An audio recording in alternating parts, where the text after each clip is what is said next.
Hello friends, welcome to Gyanpedia virtual classes. आज की हमारी क्लास में आपका स्वागत है। आज जो टॉपिक हम लेकर आए हैं वो करंट अफेयर्स से रिलेटेड है, जिसका नाम है राष्ट्रीय शिक्षा नीति, जो कि आपने हाल ही में सुना होगा। परसों यानी कि 29 जुलाई 2020 को कैबिनेट से मंजूर की गई है। तो आज हम उसी के बारे में डिस्कस करने वाले हैं। देखिए, कहा जाता है कि किसी भी देश का जो भविष्य है वो वहाँ के बच्चों पर डिपेंड करता है, क्योंकि आने वाले समय में वही बच्चे वहाँ का भविष्य डिसाइड करते हैं, वही आने वाले समय में योग्य नेता बनते हैं, इंजीनियर्स बनते हैं। जितने भी कर्मचारी या जो भी लोग हमारे देश को चलाते हैं, उनमें उन बच्चों का योगदान होता है। इसलिए उन बच्चों के भविष्य को ध्यान में रखते हुए यदि हमें देश का बदलाव करना है तो हमें उस देश की शिक्षा में सुधार करना होगा। यदि हमें देश को सुधारना है, देश का विकास करना है, तो हमें उन बच्चों की शिक्षा पर ध्यान देना होगा। और शिक्षा को सुधारने का सबसे अच्छा रीजन होता है शिक्षा नीति। शिक्षा नीति से हम ये डिसाइड करते हैं कि किस प्रकार से क्या सिलेबस पढ़ाया जाता है, किस प्रकार से पढ़ाई करवाई जाती है, किस प्रकार से बच्चों के अंक निर्धारित होते हैं। यह जो शिक्षा नीति है ये प्री प्राइमरी लेवल से स्टार्ट होकर आगे ग्रेजुएशन, पोस्ट ग्रेजुएशन तक हमारे साथ चलती है। उसी के अकॉर्डिंग पूरे देश में जो पढ़ाई करवाई जाती है वो की जाती है। तो ये शिक्षा नीति जो है सबको पढ़ना है, सबको इस बारे में जानना चाहिए, क्योंकि कहीं ना कहीं कोई भी व्यक्ति पूरे देश का वो शिक्षा से रिलेटेड है। या तो कोई बड़े हैं तो वो अपने बच्चों को पढ़ा रहे हैं, या बच्चे हैं वो खुद पढ़ रहे हैं, या फिर छोटे हैं उनके खुद के बच्चे हैं तो वो पढ़ रहे हैं। तो शिक्षा नीति हर एक आदमी से किसी ना किसी तरीके से जुड़ाव है शिक्षा नीति का। तो वही है, आज हमें शिक्षा नीति के बारे में जानना है। आज हम डिस्कस करेंगे कि नई शिक्षा नीति में जो सरकार है उसने किस प्रकार से चेंजेस किए हैं, क्या नए नए पॉइंट्स इंट्रोड्यूस किए हैं, किस प्रकार से डिजिटल एजुकेशन के ऊपर ध्यान दिया गया है। हम आज वही पॉइंट्स जो है वो डिस्कस करने वाले हैं। देखिए, सबसे पहले हम इतिहास जान लेते हैं।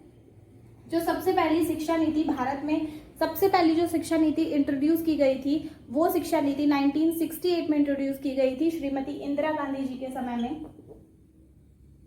उस समय पर जो प्रधानमंत्री थी हमारे देश की वो श्रीमती इंदिरा गांधी थी। उसके बाद शिक्षा नीति में कोई बदलाव नहीं किया गया। उसके बाद 1986 में राजीव गांधी के समय पर फिर से दूसरी शिक्षा नीति जो है वो आई। उस समय पर श्री राजीव गांधी जो थे वो हमारे देश के प्रधानमंत्री थे।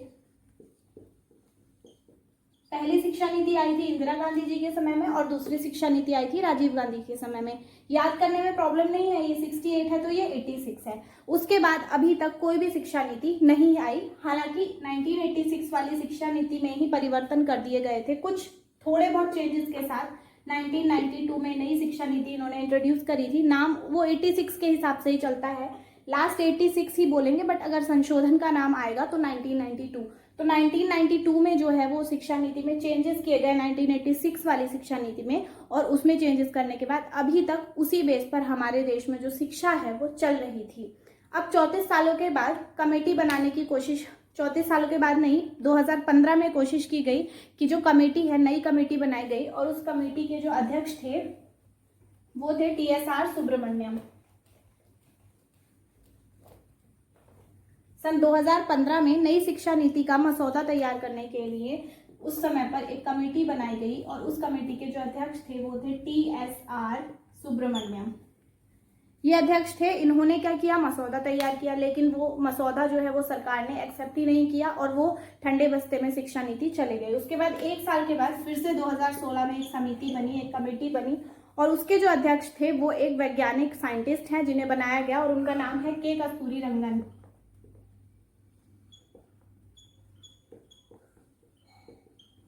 ये आपको याद करना है, क्योंकि जो इस समय पर मंजूर की गई है वो इन्हीं की कमेटी की अध्यक्षता वाली जो शिक्षा नीति है वो, उसका मसौदा जो है वो एक्सेप्ट किया गया है। तो के कस्तूरीरंगन जो है, इनकी अध्यक्षता में एक समिति बनाई गई, और उस समय समिति ने जो मसौदा तैयार किया वो इस समय पर कैबिनेट में मंजूर हो चुका है। हालांकि वो अभी कानून नहीं बना है और ना ही वो लागू हुआ है। पहले वो संसद में जाएगा, वहां से वो पास किया जाएगा, वोटिंग होगी, और उसके बाद वो कानून बनेगा। उसके बाद कहीं वो शायद लागू होगा। लेकिन इम्पोर्टेंट ये है कि हमारे देश में 34 साल के बाद एक नई शिक्षा नीति जो है वो आने जा रही है। चेंजेस आने जा रहे हैं जो कि बहुत लंबे समय से आ नहीं रहे थे, जरूरी थे शिक्षा को ध्यान में रखते हुए, लेकिन आ नहीं रहे थे, अब आए हैं। ये बहुत इंपॉर्टेंट था मोदी सरकार के लिए, क्योंकि जब मोदी सरकार ने 2014 का लोकसभा चुनाव लड़ा था तो उस समय पर उनका ये मेन जो मुद्दा था उस समय पर, उन मुद्दों में शामिल था नई शिक्षा नीति को इंट्रोड्यूस करना। और सरकार ने वो काम करके दिखाया है। नई शिक्षा नीति तैयार जरूर की गई है, मंजूर की गई है, अब देखते हैं लागू किस तरह से होती है, क्योंकि पेपर पर काम करना बहुत आसान है, उसे जनजीवन में लाना, उसे ग्रामीण स्तर पर लाना बहुत ज़्यादा मुश्किल है। लेकिन चलिए डिस्कस करते हैं क्या क्या पॉइंट्स हैं। सबसे पहले हम ये देख लेंगे कि हमारा जो इस समय पर वर्तमान में मतलब 2 दिन पहले तक जो मानव संसाधन विकास मंत्रालय था उसका नाम बदल दिया गया है और उसका नाम बदलकर कर दिया गया है शिक्षा मंत्रालय।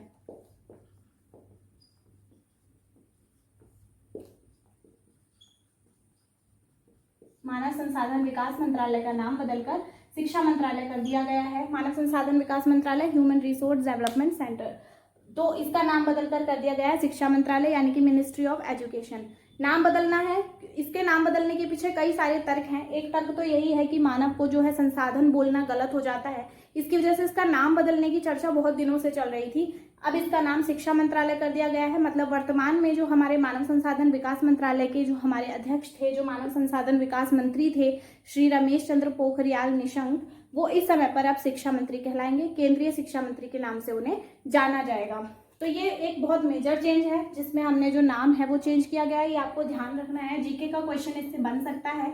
दूसरी चीज जो अभी तक हम पढ़ रहे थे, हमने बहुत सी चीजें ऐसी पढ़ी थी कि हर जगह पर या तो 10+2 के फॉर्म में जो है हमारी शिक्षा थी, यानी कि 10th हाई स्कूल और 2 साल इंटर। लेकिन अब इसको चेंज कर दिया गया है 5+3+3+4। इसको 4 हिस्सों में बांट दिया गया है। 10+2 की जगह 5+3+3+4 कर दिया गया है। इस 5 में क्या है, इस 5 में प्री प्राइमरी के 3 साल प्लस फर्स्ट और सेकंड क्लास को काउंट किया गया है। इसमें प्री प्राइमरी के 3 साल और फर्स्ट और सेकंड को काउंट किया गया है। मतलब कुल मिलाकर जो 5 साल हैं वो ये वाली स्टेज के हैं, 5 प्री प्राइमरी और फर्स्ट और सेकंड क्लास। उसके अलावा जो ये वाला जो 3 है उसमें आएंगी 3, 4 और 5th क्लास। 4 और 5th क्लास, ये 3 क्लासेस जो है वो दूसरे नंबर पर है। इस वाले 3 में 6, 7 और 8 है। और इस 4 के बारे में हम भी आगे डिस्कस करेंगे कि वो क्या है। 4 मैं लिख देती हूँ 9 to 12। मतलब एक कक्षा, मतलब प्री प्राइमरी से लेकर जो इंटर तक की क्लासेस हुआ करती थी, पहले वो पढ़ाई 10+2 के फॉर्मेट पर होती थी, अब वो 5+3+3+4 के फॉर्मेट पर होगी, जिसमें जो 5 है वो प्री प्राइमरी के 3 साल और 2 साल यानी कि फर्स्ट और सेकंड क्लास कैलकुलेट करेगा। जो ये 3 है ये 3, 4, 5th कैलकुलेट करेगा और ये वाला 3, 6, 7, 8 कैलकुलेट करेगा। आगे जो 4 साल है वो 9 to 12 तक चलेंगे। देखिए अब प्री प्राइमरी, इनको हम अलग से पढ़ लेते हैं क्योंकि इनके बारे में बहुत इंपॉर्टेंट पॉइंट्स हैं जो हमें जानना जरूरी है। इनमें मेजर चेंजेस जो है वो स्कूली एजुकेशन में किए गए हैं, उनके बारे में हम डिस्कस कर रहे हैं। हम देख लेते हैं कि क्या होना है।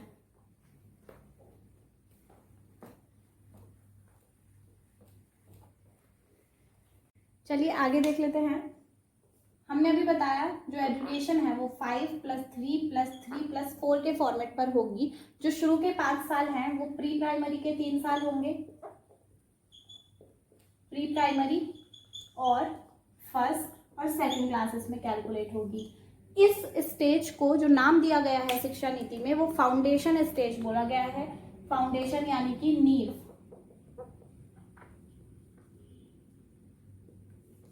फाउंडेशन स्टेज बोला गया है। जो सबसे ज्यादा और सबसे इम्पोर्टेंट चेंज था इस स्टेज में वो इस समय पर किया गया, सरकार ने उस तरफ ध्यान दिया, क्योंकि जो बच्चा होता है उसकी जो नींव होती है वो शुरू के प्राइमरी, प्री प्राइमरी और फर्स्ट सेकंड क्लास में पड़ती है। उसमें यदि हम बच्चे पर पढ़ाई का दबाव डालेंगे तो उसका दिमाग उस तरीके से विकसित नहीं हो पाएगा जिस तरीके से होना चाहिए। तो उसी को चेंज करने के हिसाब से इस जो ये स्टेज है यानी कि प्री प्राइमरी के 3 साल और फर्स्ट और सेकंड क्लास को फाउंडेशन स्टेज का जो नाम दिया गया है। मतलब इसमें बच्चे की नींव के ऊपर ध्यान दिया जाएगा। सबसे बड़ा जो चेंज है वो इसमें ये किया गया है कि ये पूरा स्पोर्ट्स और एक्टिविटी पर बेस होगा। स्पोर्ट्स और एक्टिविटीज के ऊपर बेस होगा। इसमें जो एजुकेशन दी जाएगी स्पोर्ट्स और एक्टिविटीज को ध्यान में रखते हुए, इनको कराते हुए दी जाएगी, क्योंकि छोटा बच्चा उसका खेलने में मन लगता है और खेलने में यदि मन लगता है उसके हिसाब से उसे सिखाया जाएगा, उसके हिसाब से टीचर्स को ट्रेन किया जाएगा, उस हिसाब से ये जो पढ़ाई है ये की जाएगी प्री प्राइमरी और फर्स्ट सेकंड क्लास की। दूसरा जो मेजर चेंज है इसी चीज़ में वो ये है कि बच्चों को पढ़ाई का जो दबाव है उससे मुक्ति दी जाएगी। जो अभी तक का जो सिलेबस था इसका जो डिसाइडेड वो सिलेबस जो है वो एनसीईआरटी की तरफ से अब हटाया जाएगा और नया सिलेबस एनसीईआरटी इंट्रोड्यूस करेगी। उस सिलेबस में ध्यान रखा जाएगा कि एक्टिविटीज़ ज़्यादा शामिल हो, स्पोर्ट्स एक्टिविटीज़ ज़्यादा शामिल हो, फिजिकल वर्क ज़्यादा शामिल हो, जिससे बच्चा खेल कूद कर जो भी चीज़ें उसे सीखनी है वो सीख पाए। उसके बाद हमारी सेकेंड स्टेज आती है जिसे हमने थर्ड के नाम से बोला है, जिसे 5+3+4 का नाम दिया गया है। इसमें जो थर्ड स्टेज है वो आएगी हमारी 3, 4 और 5th क्लास की। इस स्टेज को यदि हम इस स्टेज में देखें तो इस स्टेज में जो चेंजेस किए गए हैं वो इसके सिलेबस में चेंज किया गया है। इसमें बच्चे को हमें तैयार करना है, क्योंकि वो स्पोर्ट्स एक्टिविटीज से कुछ चीज़ें सीख कर आया, तो हमें उसे धीरे धीरे इंट्रोड्यूस करवाना है, उसकी लैंग्वेज सिखानी है, हमें उसे इंट्रोड्यूस करवाना है सब्जेक्ट के साथ। तो यहाँ पर इंट्रोडक्शन स्टेज भी हम इसको कह सकते हैं, जो सरकार ने इसको दिया है कि बच्चे को सब्जेक्ट्स के साथ, विषयों के साथ इंट्रोडक्शन जो है वो 3, 4, 5 में जो है वो कराया जाएगा। पढ़ना लिखना ये सब चीज़ें उन्हें सिखाई जाएंगी। इसके बाद जो 3 साल की स्टेज आएगी वो आएगी 6, 7 और 8, यानी कि इंट्रोडक्शन स्टेज से आगे बढ़कर जो स्टेज है 6, 7, 8 इसको बोला गया है मिडिल स्टेज। यहाँ पर चेंजेस किए गए हैं, यहाँ पर बहुत मेन और इम्पोर्टेंट पॉइंट्स हैं जो यहाँ पर चेंजेस किए गए हैं। सबसे पहला जो पॉइंट इसमें जोड़ा गया है वो जोड़ा गया है कंप्यूटर कोडिंग का। इसके साथ साथ इसमें एक पॉइंट जोड़ा गया है इंटर्नशिप का। कंप्यूटर कोडिंग क्या है? अभी तक विदेशों में क्या होता था, बच्चों को कंप्यूटर कोडिंग, सॉफ्टवेयर बनाना, ऐप बनाना, ये सब चीज़ें जो है वो सिखाई जा रही थी, लेकिन इंडिया में ऐसा नहीं था। इंडिया ने उस चीज़ को इंट्रोड्यूस कर दिया और कंप्यूटर कोडिंग ये सब चीज़ें जो है 6 क्लास से सिखानी शुरू कर दी जाएंगी। उसके साथ साथ इंटर्नशिप की सुविधा है। यदि बच्चे का इंटरेस्ट पेंटिंग में है तो वो किसी पेंटर के पास जाकर इंटर्नशिप कर सकता है। उसकी सुविधा जो है वो 6, 7, 8 में दी गई है। और यहाँ से स्टार्ट हो जाएगी पढ़ाई रेगुलर वाली, मतलब सब्जेक्ट बेस्ड पढ़ाई जो यहाँ पर है। इसके साथ साथ एक्टिविटीज़ भी शामिल होंगी, स्पोर्ट्स भी शामिल होंगे, डिजिटल एजुकेशन भी शामिल होगी और कोशिश यही की जाएगी कि ज़्यादा से ज़्यादा बच्चों को ऑनलाइन एजुकेशन देने की कोशिश की जाए। इसके साथ साथ यहाँ पर एजुकेशन जो हमारी सब्जेक्ट्स की एजुकेशन है वो यहाँ पर आकर हमारी शुरू हो जाएगी इस स्टेज में आकर। तो ये 3 स्टेज हो गई हैं हमारी, फाउंडेशन स्टेज, इंट्रोडक्शन स्टेज और मिडिल स्टेज, जिनके बारे में हमने आपको बता दिया। इसके बाद हमारी जो नेक्स्ट स्टेज है वो है 4 वाली, यानी कि 9 to 12 वाली। 9th क्लास से 12th क्लास तक की जो स्टेज है, अब हम उसके बारे में पढ़ते हैं।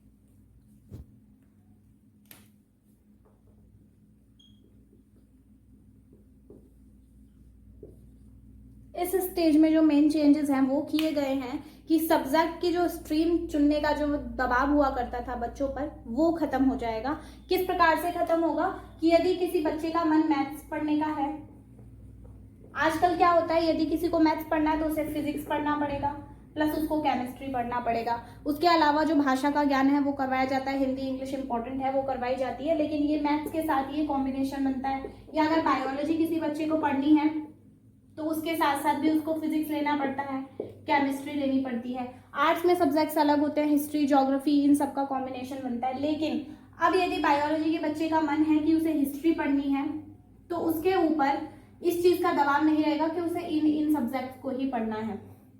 मतलब आप अपने लूप से हटकर भी सब्जेक्ट चूज कर सकते हैं। यदि आपकी इच्छा है कि आपको मैथ्स भी पढ़ना है और हिस्ट्री भी पढ़नी है तो आप उसको चूज कर सकते हैं। इस पूरे स्ट्रीम सिस्टम को यहाँ पर लाकर खत्म कर दिया गया है।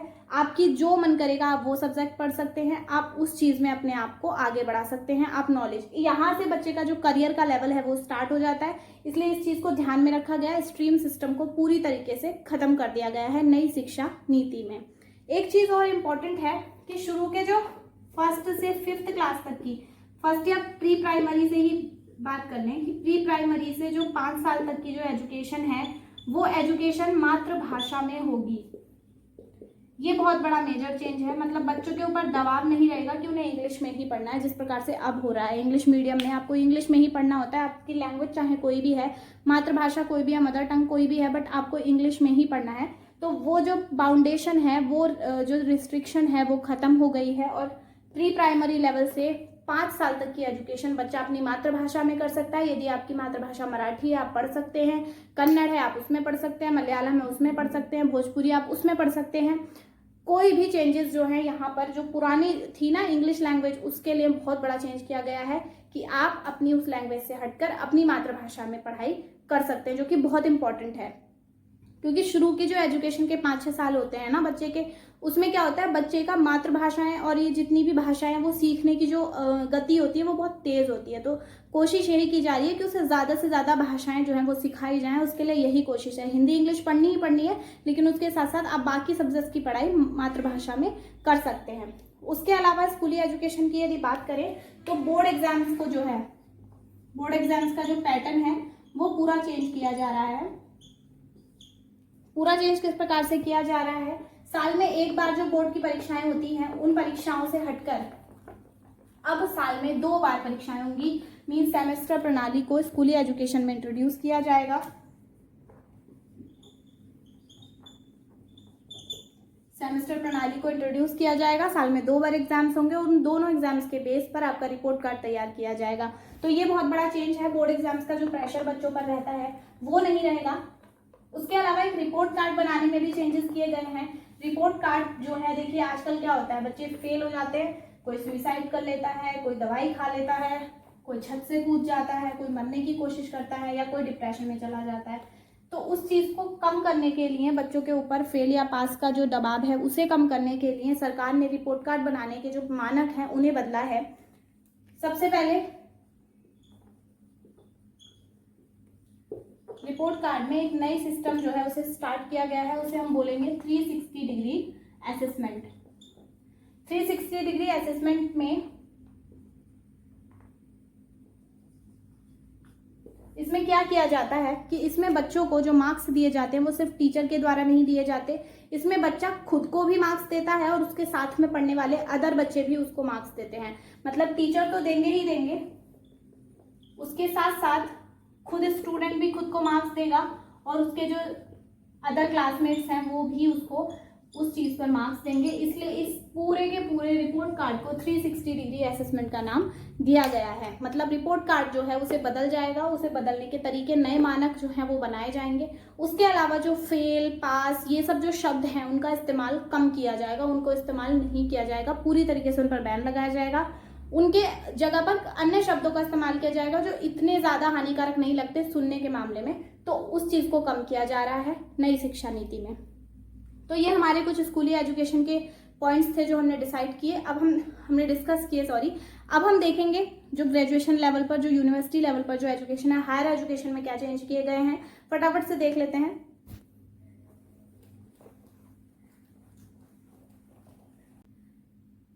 हायर एजुकेशन की अगर बात करें तो जिस प्रकार से वर्तमान में जो कॉलेजेस में एडमिशन है उसके लिए कट ऑफ डिसाइड की जाती है। यदि आप उस कट ऑफ को क्रॉस नहीं कर पाते तो आपका उस कॉलेज में एडमिशन नहीं हो पाता।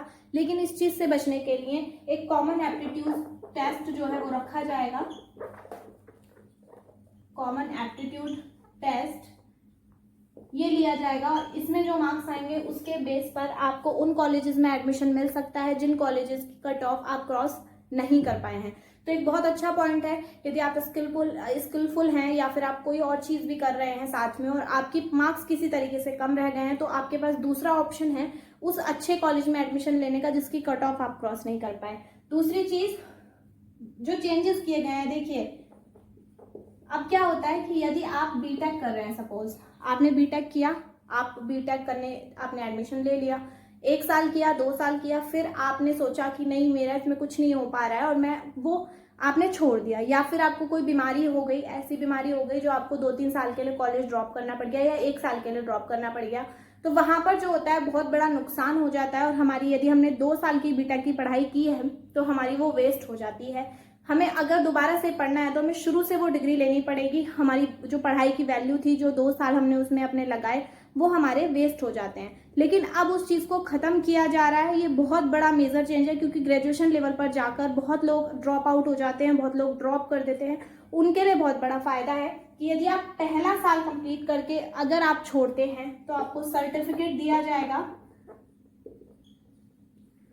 यदि आप दूसरा साल करके छोड़ते हैं तो आपको डिप्लोमा दिया जाएगा। यदि आप तीसरा साल करके, यानी कि कुछ ग्रेजुएशन जो है वो 3 साल की होती हैं, कुछ जो है वो 4 साल की होती हैं, 3 साल वाली को यदि आप छोड़ते हैं तो डिग्री जो है आपको मिल जाएगी।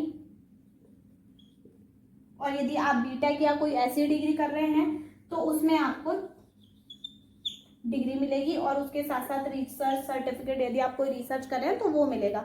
तो ये बहुत बड़ा मेजर चेंज है कि आपको 1 साल, यदि आपने 1 साल करके वो डिग्री छोड़ दी है तो आपको उसका लॉस नहीं होगा, आपका 1 साल बर्बाद नहीं होगा, आपको सर्टिफिकेट मिलेगा। 2 साल में यदि आपने छोड़ा तो डिप्लोमा मिलेगा, 3 या 4 साल में आपने छोड़ा तो आपको डिग्री मिलेगी। उसके साथ साथ एक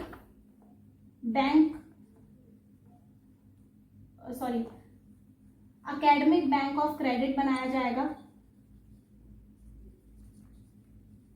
एकेडमिक बैंक ऑफ क्रेडिट ये बनाया जाएगा।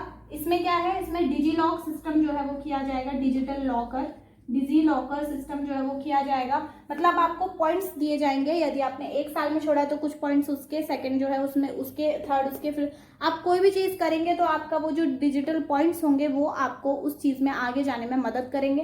तो आपके जो वेस्ट हो रहे थे टाइम, जो वेस्ट हो रहा था, आपकी कभी तबीयत खराब हो सकती थी, आप उसको छोड़ सकते थे, आपको शुरू से करना पड़ता था, मीन्स आपके जो टाइम है वो बहुत बेकार होता था, तो वो चीज़ जो है अब यहाँ पर आकर जो है वो कम हो गई है। उसके अलावा जैसे अभी है यूजीसी, ये सब संस्थाएं हैं जो बनी हुई हैं, वो संस्थाएं खत्म करने की तैयारी की जा रही है जो इस समय पर लीगल हैं। और उसके साथ साथ जो मेडिकल कॉलेज यानी कि मेडिकल यूनिवर्सिटीज़ हैं, उनकी जो बॉडीज़ हैं उनको छोड़कर बाकी सभी कॉलेजेस के लिए एक जो नियामक संस्था होती है, उसकी एक ही संस्था की योजना बनाई जा रही है पूरे के पूरे देश में। उसके साथ साथ एक मेजर पॉइंट है कि सेम जो है सिलेबस होगा,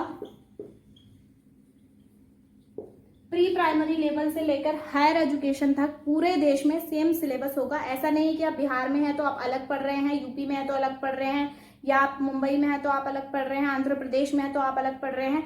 ये चीज़ नहीं होगी, जो सिलेबस है वो सेम होगा पूरे के पूरे देश का। तो ये मेजर चेंजेस जो हैं वो हमारी एजुकेशन सिस्टम में किए जा रहे हैं, उनकी कोशिशें की जा रही हैं। वेट करते हैं कानून बनने का, और उसके बाद हम देखते हैं कि किस प्रकार से इनमें चेंजेस किए जाएंगे, किस प्रकार से इन्हें ज़मीन पर उतारा जाएगा। क्योंकि पेपर्स में अभी ये चीज़ें हैं, लेकिन इस चीज़ को ज़मीन पर लाना, हकीकत में इन्हें लागू करना सच में बहुत टफ है।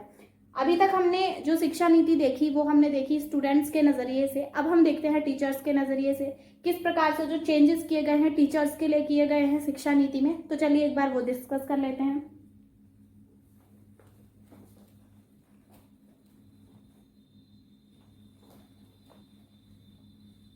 टीचर्स के नज़रिए से यदि हम देखें तो देखिए, हायर एजुकेशन में जो टीचर्स यानी कि प्रोफेसर्स वगैरह होते हैं, उनकी जो पॉइंट्स हैं वो अभी इतनी अच्छी तरीके से क्लियर नहीं है। जो मुझे क्लियर है वो मैं आपको बताऊंगी, क्योंकि अभी वो सिर्फ चीज़ें पीडीएफ में या किसी तरीके से लिखित में आई हैं, बट उनको समझाया नहीं गया है, उनको पूरी तरीके से नहीं बताया गया कि इनका मतलब क्या है। तो उन चीज़ों के बारे में जैसे ही हमें पता लगेगा हम आपको बताते रहेंगे। लेकिन अभी मैं बात कर रही हूँ टीचर्स जो प्राइमरी लेवल पर काम कर रहे हैं, उनकी जो ज्वाइनिंग प्रक्रिया है, उनके साथ में क्या क्या चीज़ें की जाएंगी। अब इस समय पर क्या होता है कि आप कोई भी बीएड या बीटीसी या यूपी बीएलएड या डीएलएड, आप कोई भी कोर्स करते हैं, अलग अलग स्टेट का अलग अलग है। आपको या तो सीटेट देना पड़ता है या आपको स्टेट टेट देना पड़ता है। सीटेट या स्टेट टेट देना पड़ता है। टीईटी मतलब टीचर एलिजिबिलिटी टेस्ट, ये आपको देना पड़ता है। आप डिग्री करेंगे उसके बाद आपको ये देना होगा, या फिर सीटेट है या फिर उस स्टेट का टेट जिस स्टेट में आपको जॉब चाहिए। उसके बाद ये देने के बाद कुछ स्टेट जो है वो सेकंड एग्जाम करा लेते हैं, जैसे यूपी है वो 2 एग्जाम कराता है। टेट के बाद दोबारा एक और पेपर, उन दोनों की मेरिट जुड़ती है, आपका एकेडमिक जुड़ता है, और उसके बेस पर आपको ज्वाइनिंग मिल जाती है। लेकिन अब क्या होने वाला है, पहला जो स्टेप है वो ये होने वाला है कि जो टेट है इनको और टफ किया जाने वाला है। इनको टफ किया जाएगा, इनका जो लेवल है वो और हाई किया जाएगा, लेवल बढ़ाया जाएगा। और ये जो टेट है वो प्राइमरी मतलब प्राइवेट स्कूलों के साथ साथ सरकारी स्कूलों में तो पहले से ही था, सरकारी टीचर्स की ज्वाइनिंग जो है वो इसके बेस पर हुआ ही करती थी, लेकिन अब प्राइवेट टीचर्स के लिए भी ये ज़रूरी हो जाएगा। यदि आप किसी प्राइवेट स्कूल में पढ़ाते हैं तब भी आपके पास टेट होना ही चाहिए। दूसरी चीज़, एक सेकेंड एग्जाम जो है वो कंडक्ट कराया जाएगा। अभी तक जो जानकारी मिल रही है उसके हिसाब से दूसरा एग्जाम होगा, उसके बाद एक थर्ड एग्जाम होगा, यानी कि जिसे इंटरव्यू बोल रहे हैं। इसके बारे में ज्यादा जानकारी नहीं मिली है, सिर्फ ये जानकारी मिली है जो लैंग्वेज है, जो भाषा है, इसमें उसके ऊपर जोर दिया जाएगा। टीचर्स की भाषा के ऊपर ध्यान दिया जाएगा, जो उनकी बोलने की तकनीक है उसके ऊपर ध्यान दिया जाएगा। उसके बेस पर जो टीचर्स हैं उनकी ज्वाइनिंग की जाएगी। ये पूरा है। अभी कहीं कहीं पर सैलरीज को लेकर बात की जा रही है, लेकिन जब तक उन चीज़ों के बारे में क्लियरेंस नहीं मिल जाती हम उनके बारे में नहीं बोल सकते। हो सकता है कि वो चीज़ें शामिल हों, लेकिन गारंटी कुछ नहीं है। दूसरी एक और बहुत मेजर चीज़ है कि अभी तक क्या होता है, जो सरकारी, प्राइवेट का तो नहीं होता, बट जो सरकारी टीचर्स होते हैं, जो सरकारी अध्यापक होते हैं, उनकी जो ड्यूटी है वो गैर शैक्षिक कार्यों में बहुत लगी होती है। मतलब यदि आप पढ़ा रहे हैं तो स्कूल में तो आप हैं ही, उसके साथ साथ आपको अन्य काम भी करने होंगे, जैसे जनगणना हो गया, चुनाव की ड्यूटी हो गई, बीएलओ की ड्यूटीज होती हैं। बहुत सारी ऐसी ड्यूटीज होती हैं जो शिक्षक को करनी पड़ती हैं। अगर जमीनी लेवल पर, स्थानीय लेवल पर देखा जाए तो वो सभी गैर शैक्षिक कार्य जो है वो टीचर्स से हटाने का जो है ऑर्डर, जो हटाने का जो मसौदा है वो इस शिक्षा नीति में है कि टीचर्स से सिर्फ टीचिंग से रिलेटेड काम करवाए जाएं। कोई भी गैर शैक्षिक काम में टीचर्स की हेल्प ना ली जाए, जो कि अपने आप में बहुत बड़ी चीज़ है। देखिए, ऐसा होता है, हमें ऊपर से लगता है कि पढ़ाई हो रही है, स्कूल में टीचर्स पढ़ा रहे हैं, बट टीचर्स के पास दूसरे कामों का इतना ज़्यादा प्रेशर होता है कि पढ़ाई का लेवल जो है वो स्कूल में, जिस स्कूल में भी वो है, ये लगभग हर सरकारी टीचर के साथ है कि उसको एक्स्ट्रा काम बहुत करने पड़ते हैं। तो उस चीज़ से यदि सरकार मुक्ति दे देगी तो पढ़ाई का लेवल बहुत अच्छे लेवल पर सुधर सकता है। उसके अलावा एक जो चीज़ जो हायर एजुकेशन में किया गया है वो एमफिल जो है उसको समाप्त कर दिया गया है। मतलब आप ग्रेजुएशन करें, उसके बाद एमए करें, और एमए के बाद आप सीधे पीएचडी कर सकते हैं। पहले आपको एमफिल करनी पड़ती थी, एमफिल को पूरी तरीके से खत्म कर दिया गया है। ये बहुत बड़ा चेंज किया गया है हायर एजुकेशन में। तो हमारी जो शिक्षा नीति के पॉइंट्स अब तक जो आए थे हमने वो आपको क्लियर किए हैं। इसके अलावा यदि हमें कोई और जानकारी मिलेगी वो भी हम आपको देंगे। और यदि आपको ये वीडियो अच्छी लगी हो तो वीडियो को लाइक करें, शेयर करें और सब्सक्राइब करें। Thank you so much.